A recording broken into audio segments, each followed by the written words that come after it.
Há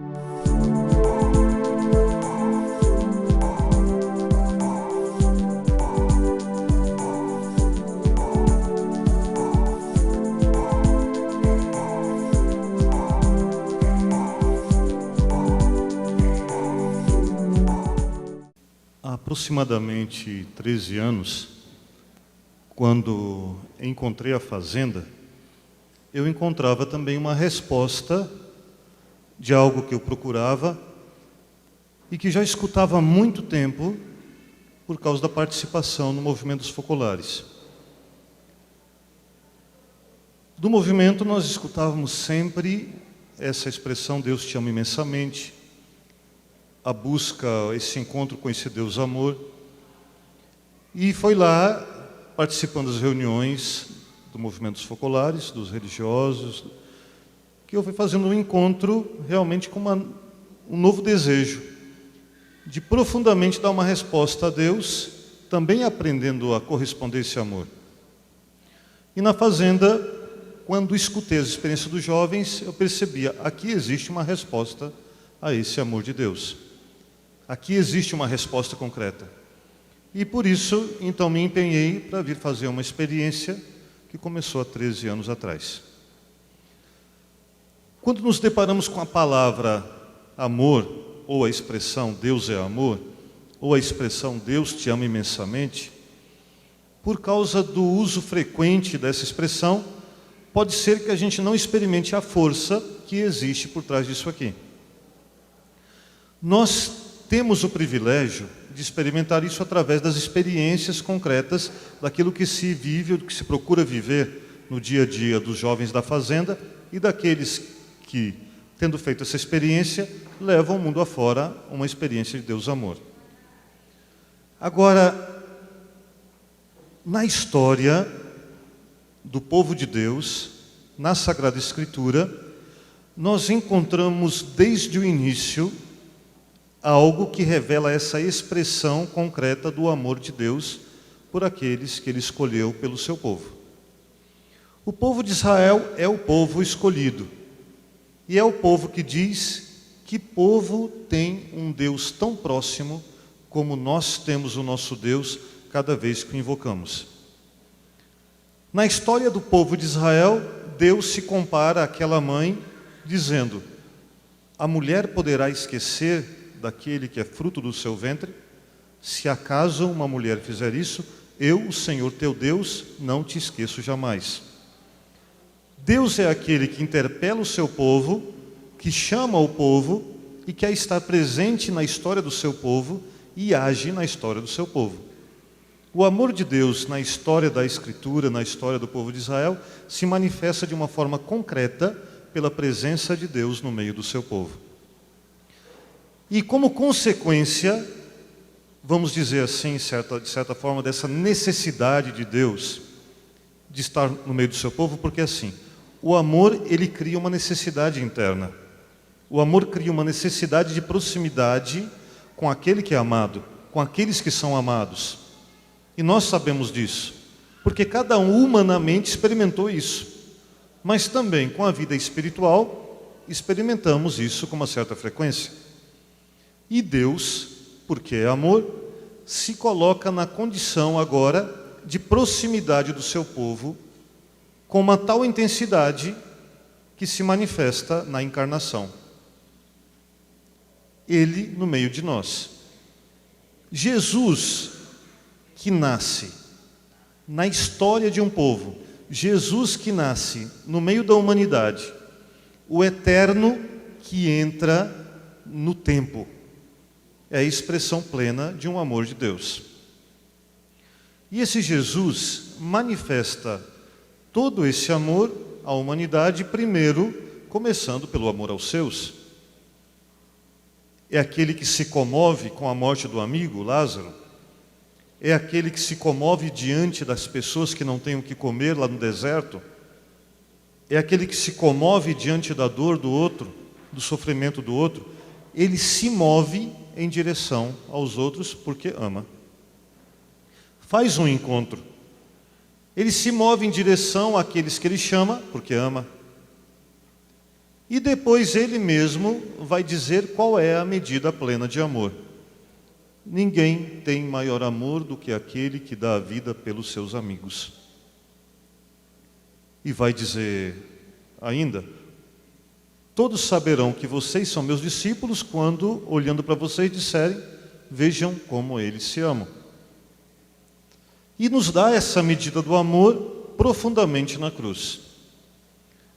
Por isso eu gostaria agora de ler um trecho que é da carta de João, porque João é alguém que é envolvido plenamente por esse amor, experimentou pessoalmente esse amor.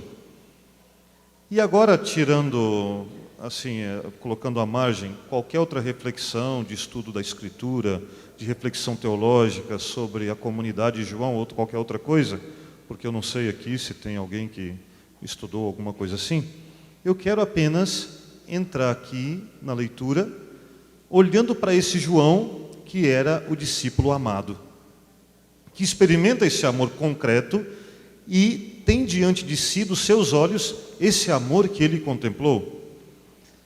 E no capítulo 4 de João, ele diz assim: queridos, amemos uns aos outros, pois o amor vem de Deus. Todo aquele que ama é filho de Deus e conhece a Deus. Quem não ama não conheceu a Deus, já que Deus é amor. Então, quando conheci a experiência dos jovens aqui da fazenda, eu escutava aquelas pequenas experiências de dar a vida pelo outro.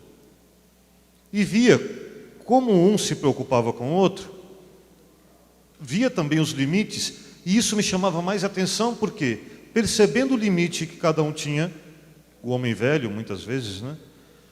Percebendo todas as reações humanas que cada um possuía, via também sobressair no meio das reações humanas aquelas reações divinas que só acontecem em quem foi tocado pelo amor, quem foi tocado pela palavra. Eu dizia ainda que nós temos dificuldades de compreendermos uma frase como essa, Deus é amor, na sua totalidade, porque para nós é uma palavra muito desgastada, né? Usamos com tanta frequência que parece que nos acostumamos com ela e nem nos importamos mais com a importância que ela tem. Aqui tem uma frasezinha que as pessoas usam com uma facilidade que acaba perdendo a força. Por exemplo, às vezes eu recebo um bilhete dizendo assim, com urgência. E eu pergunto assim, mas é uma urgência ou é uma urgência urgentíssima? Porque urgência é uma coisa que é extremamente importante, né? Márcio, tem uma pessoa no telefone e é urgente. Mas peraí, é urgente ou é um urgente que não é tão urgente? Porque vamos usando as palavras e elas vão perdendo a sua força. Amor, a mesma coisa. Hoje, pela manhã, conversava com alguém e que dizia, eu perguntava para ele, mas você já declarou essa pessoa que você realmente se preocupa com ela, que você ama de verdade? Não, ela sabe. Mas como sabe? Você falou? Não, eu não preciso falar. Como não precisa falar? Quando se fala Deus é amor, alguém pode dizer, eu sei, Deus é amor. Automaticamente, ele está dizendo, eu ainda não experimento a intensidade dessa palavra. Porque diante da expressão Deus é amor, o que deve se movimentar dentro de mim? A experiência de relacionamento que fiz com esse Deus amor. E não é possível ter outra coisa. Na língua portuguesa, falar de amor é falar de uma palavra só. Na Sagrada Escritura, no Evangelho, existem várias expressões para falar de amor. Existe o amor que é daquilo que eu gosto, de amizade, de algum estudo, de sei lá quantas coisas que a gente aprecia muito. Então, o grego tem lá uma frase, uma palavrinha, para dizer sobre esse tipo de amor. Tem também o amor de relacionamento, homem e mulher, de paixão, é outra palavra. E existe uma outra palavra para falar desse amor fraterno, desse amor de Deus, que é um amor que a palavrinha ágape. Mas ágape significa o quê? Relacionamento fraterno, relacionamento de intimidade, relacionamento de doação íntima de irmãos, de pessoas que se amam verdadeiramente. E também relacionamento com esse divino que é Deus. Relacionamento é sempre algo concreto. Outra dificuldade que temos para falar de relacionamento. Porque hoje é muito forte os relacionamentos online, não é? Relacionamentos Orkut, né? Ou sei lá quantas coisas mais tem, que eu nem lembro mais quantos nomes tem. Porque até agora eu não tenho nada desse negócio de Orkut, nada disso, eu não sei como é que nem como se mexe. Mas esses dias eu via dois personagens, duas pessoas, fazendo uma brincadeira num palco, e os dois vestidos de palhaços, né? E um vinha chorando e o outro tentava consolar. E esse chorava e dizia: nossa, eu juntei tanta coisa e agora eu estou triste. Aí o outro falava: então começa a doar. O outro: mas doar para quem? Para os seus amigos. Mas como é que eu vou doar para meus amigos? Ué, entregando para eles. Mas como? Meus amigos são todos do Orkut. Como é que eu vou doar alguma coisa dessas para eles? Era uma brincadeira, mas uma brincadeira séria. Porque relacionamento verdadeiro é relacionamento onde primeiro eu posso ter contato com aquilo que o outro é. Não exclui que eu possa usar os meios para facilitar. Mas relacionamento onde ainda não existiu olho no olho, ainda não é relacionamento.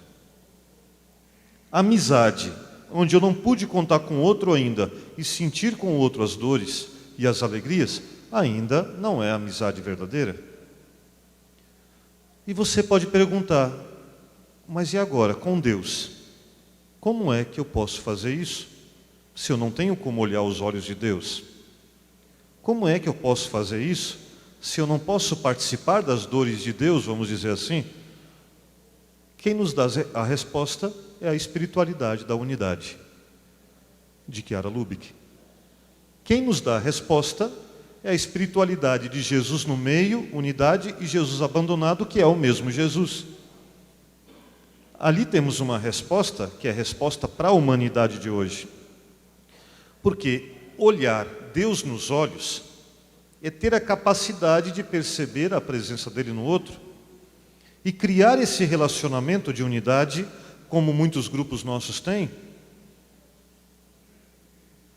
Eu lembro uma manhã que eu estava na fazenda de Santa Rosa, lá em Pernambuco, lá em Garanhuns, e deveria falar para os jovens pela manhã. E me lembro claramente que quando comecei a falar, algo me obrigou a parar. Porque olhando os olhos atentos dos meninos ali naquele salão, vendo a unidade que eles faziam, uma frase bateu forte dentro de mim. E a frase era essa: Deus me vê nos olhos deles. E aquilo me emocionou de uma tal forma que eu não conseguia mais falar e tive que parar alguns instantes, porque isso vinha forte. Deus me vê nos olhos deles. Os olhos de Deus, só na eternidade talvez eu vou poder contemplar no mistério que eles são. Mas nessa terra eu posso contemplar os olhos de irmãos que sorriem, de irmãos que choram. E como eu posso agora partilhar das dores de Deus? Partilhando das dores daqueles que são meus irmãos. E nessa dor, dar um nome: Jesus abandonado.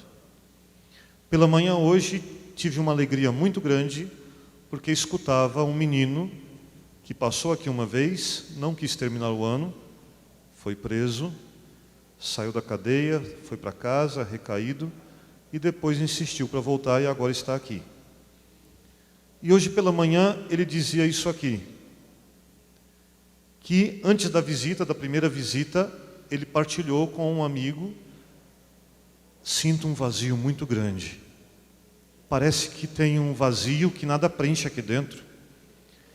E esse colega de casa disse para ele: vamos dar um nome a esse vazio? Vamos chamar esse vazio de Jesus abandonado? Você poderia, cada vez que sente esse vazio, dizer: Jesus, é você nesse vazio, eu quero você? Isso um colega de casa disse para ele. E ele disse que começou a fazer a experiência, cada vez que sentiu o vazio, dizer: Jesus, é você que está aqui, e eu quero você. E usou essa expressão. A semana inteira eu tenho experimentado uma alegria que parece que não vai mais embora. Aquilo mexeu comigo hoje pela manhã, que eu entendia a medida do amor de Deus é a medida da cruz. Deus é amor e é amor de cruz. Por que é que as nossas fazendas vão para frente? Com todo o limite humano. Por quê? Com os limites que temos, muitas vezes, que não é sempre, mas com tanto que a gente consegue, Deus se manifesta, porque muitas vezes começamos a abraçar esse Jesus abandonado, esse Jesus da cruz, e que ama até o fim. E quantas vezes somos impelidos a amar alguém que nos ofende, que não entende, alguém que prejudica até o outro, alguém que nos prejudica. Muitas vezes somos impelidos a amar aqueles meninos que os outros dizem: não funciona, não dá certo. E nós sabemos que dá certo. Porque quando olho para o salão, quando encontro alguns que chegam para esse encontro, eu lembro das dificuldades que tinham na recuperação. E lembro também pelo que passaram, mas lembro também que existia dentro do coração um desejo de ter um relacionamento autêntico com esse jovem, mesmo que na prática parecia que não ia dar nada certo. Alguns de vocês que estão aqui experimentaram isso. E muitos foram para frente porque encontraram um responsável, um padrinho, alguém da comunidade que se dispôs a te amar e amar você até o fim. E foi com você até onde pôde. E por causa desse relacionamento, você fez esse encontro com Deus. Amar é sempre relacionamento. E relacionamento é sempre algo concreto. Quantas mães chegaram aqui no Esperança Viva, pelo Esperança Viva, porque encontraram outras mães que amaram e estavam dispostas a dar a vida mesmo no meio da dor? Tem uma mãe que está sentada aqui nesse salão e que eu conheço, quantas vezes trouxe famílias aqui com o menino para visitar, sendo que ela mesma passava por uma dor imensa naquele momento, mas dizia: mas não posso deixar de trazer. A nossa fazenda e o Esperança Viva só tem como ir para frente se aquele que age é esse Deus que é amor. Não é o grau de formação que temos que vai levar qualquer coisa para frente. Pode ajudar. Não é nem tanto o número de pessoas que se encontram naquela sala que podem mudar alguma coisa. Embora é bonito quando a gente sabe que tem um grupo que está com 30, 40, 50, 60. É muito bonito quando tem isso. Não é nem tanto se você tem o lugar para a reunião certo ou não tem o lugar certo. O importante é que relacionamento se tem ali no meio. O primeiro relacionamento que estabelecemos, porque é mais fácil, é com o outro. E a Escritura, e principalmente João, diz que aquele que não ama o irmão que vê, e diz que ama a Deus que não vê, é um mentiroso. E a verdade de Deus não está nele. O primeiro com quem eu posso criar esse relacionamento autêntico de amor e de amar é com quem está ao meu lado, com quem vive ao meu redor. E são sempre experiências autênticas que criam isso daqui. Eu me lembro que quando saí de São Paulo há 13 anos atrás, para começar a experiência aqui na fazenda, dentro do ônibus, enquanto eu vinha, eu rezava. E tinha algo que eu prometia a Deus. Eu dizia para Ele: eu te prometo que quando eu chegar lá, eu vou ficar perto de quem for mais difícil. Eu não esqueci essa promessa. E me lembro que quando cheguei lá na Casa Hélio, para morar lá, os 3 mais difíceis eram 3 adolescentes. E eu, na minha vida, nunca tinha suportado trabalhar com adolescente. Quando no convento tinha as missões, eu ficava com crianças, eu fazia teatro para criança, e brincava com criança, e inventava musiquinha para criança, e tudo isso. E na paróquia, quando ajudava, trabalhava com grupo de adultos, grupo de senhoras, Legião de Maria, mas eu não queria nem chegar perto de grupo de jovens. E justamente aqui, quando eu chegava, os 3 mais difíceis eram 3 adolescentes. E eu me lembro claramente daquela experiência de me aproximar dos 3. E eu não precisei fazer muita coisa porque os 3 grudaram imediatamente. Mas eu me lembro também que qualidade de relacionamento que se criou. E depois, quando já estava numa das casas, numa outra casa, eu lembro que um dia um desses jovens estava muito aborrecido e começou a falar muita besteira no quarto. E falava besteira e outra besteira e outra besteira, e eu me irritei e dei um grito com ele, mandando calar a boca. Dizendo, não suporto mais, não aguento mais ouvir tanta besteira da tua boca.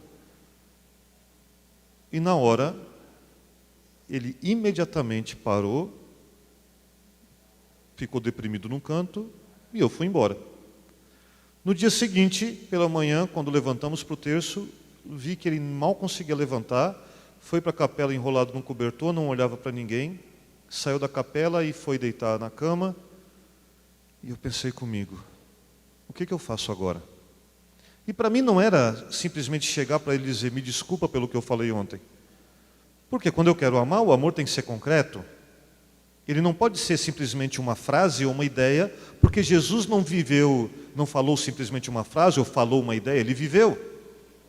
Ele viveu cada frase que era da Escritura, porque ele diz, eu vim dar pleno cumprimento, e ele viveu tudo aquilo que deixou para nós, dizendo, eu, encarnado, verdadeiramente homem, sem perder em nada a sua divindade, mas plenamente homem sobre essa terra, viveu cada palavra.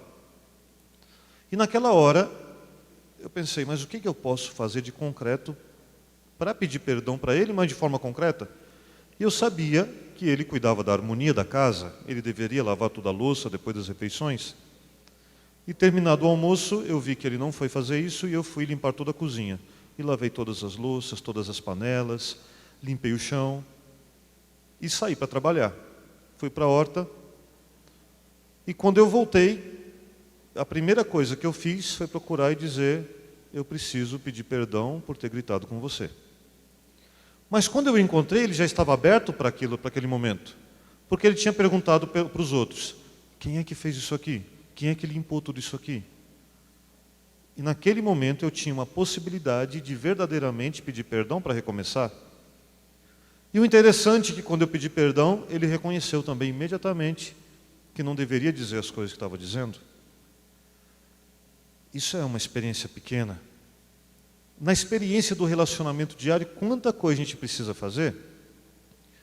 Esse relacionamento só pode acontecer verdadeiramente se é movido por causa do outro relacionamento agora, que é o relacionamento com Deus.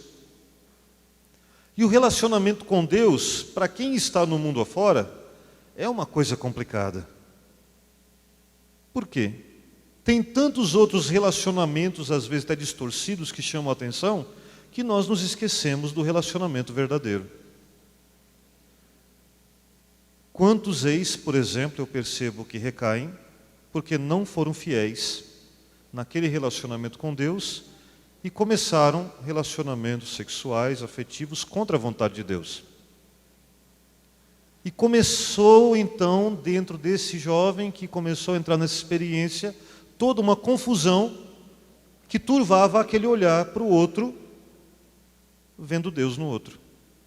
Por quê? Se como uma pessoa eu estabeleço um relacionamento de uso e de abuso, um relacionamento que está fora da vontade de Deus, como é que eu posso contemplar Deus? Muitos meninos me perguntam aqui, assim, quer dizer então que se eu saio agora, eu tenho que ficar sem mulher até me casar? Eu falo assim, a pergunta não é essa que você deve me fazer. A pergunta que eu te faço é outra. Você quer viver, você quer levar a sua vida adiante, Debaixo da bênção de Deus ou fora da bênção dele? Essa é a pergunta. A pergunta não é se eu devo ficar sem mulher até me casar. A pergunta é, eu quero ficar debaixo das bênçãos de Deus ou quero ficar fora das bênçãos dele? É isso aqui. A pergunta não é em relação a um relacionamento que pode passar. A pergunta é direcionada a um relacionamento de eternidade. Esse relacionamento de eternidade me ajuda cada vez a olhar para o outro, querendo que o outro participe daquela bênção de eternidade, que só Deus pode dar.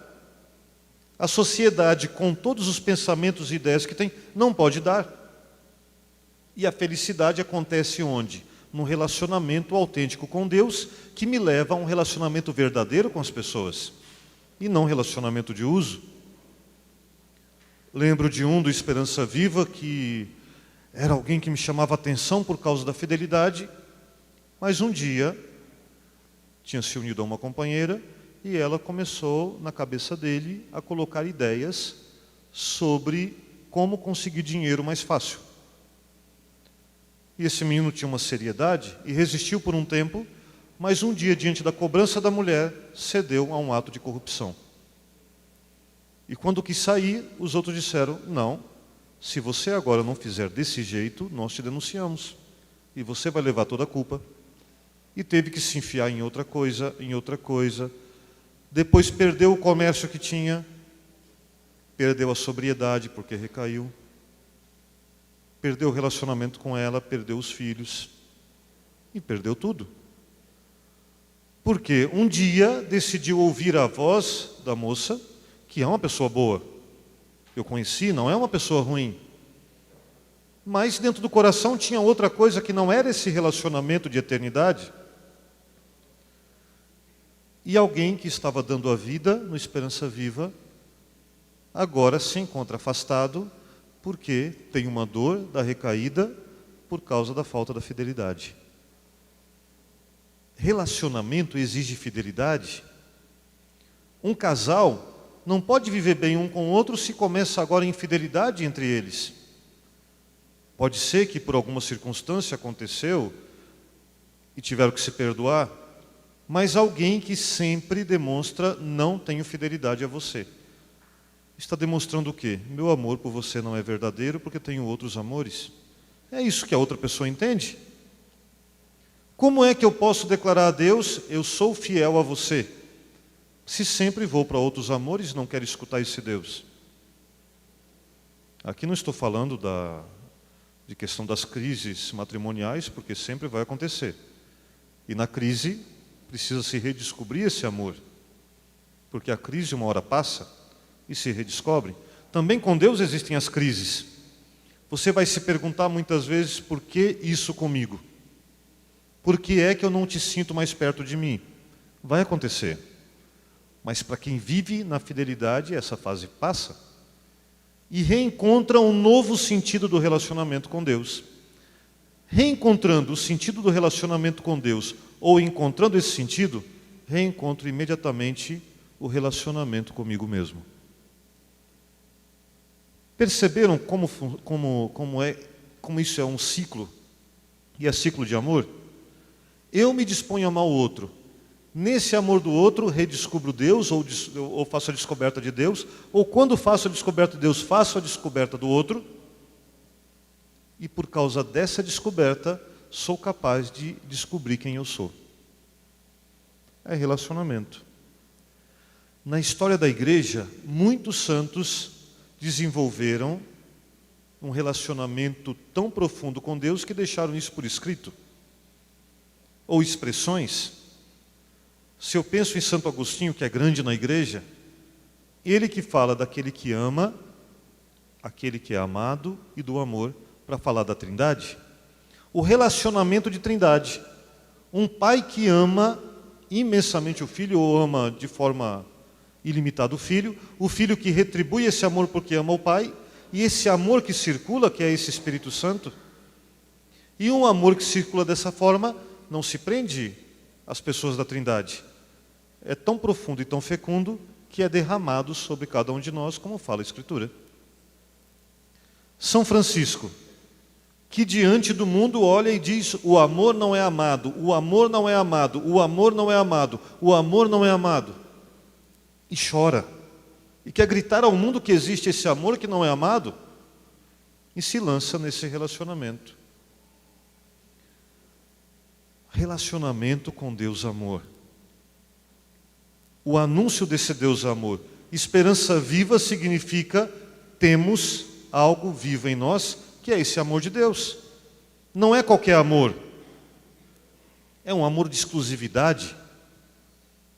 Você pode dizer, mas amor de exclusividade? É. Deus tem por nós um amor de exclusividade, porque Ele nos identifica como únicos nesse amor. Ele não nos confunde nesse amor. É um amor de exclusividade.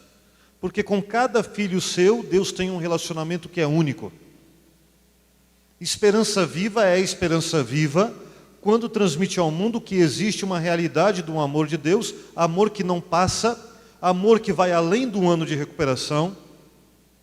Porque me preocupa às vezes alguns familiares que participam durante o ano de recuperação, mas não foram capazes de entender uma doação maior que essa. E o que eu concluo? Esse amor de Deus ainda não experimentaram de forma concreta. Experimentaram talvez um amor ao filho, ou amor a uma atividade. Eu fico admirado quando vejo alguns de vocês que mesmo no Esperança Viva passaram por desafios em alguns tempos e sentiam até que eram incompreendidos e sentiam até que os outros abandonavam, mas acreditaram e seguiram em frente dizendo: eu acredito nesse amor de Deus. E quanta vida deram para o seu grupo e deram para os outros grupos. Alguém me disse hoje que falar de Deus amor era fácil. Eu posso dizer para vocês que não é. Por quê? Eu devo falar de um relacionamento. Pergunta para quem é casado se é fácil falar do próprio relacionamento na frente dos outros. Não é muito fácil, né? Então, é mais fácil falar das experiências concretas que temos, ou pedir perdão por aquelas experiências que não conseguimos fazer e recomeçar imediatamente. Porque aprender a recomeçar é criar relacionamento, renovar relacionamentos. Deus amor é Deus de relacionamentos. Esperança Viva é um grupo de relacionamentos. Fazenda da Esperança é um lugar de relacionamentos. Relacionamento com Deus, com o outro e com aquilo que Deus deu para a minha existência como identidade.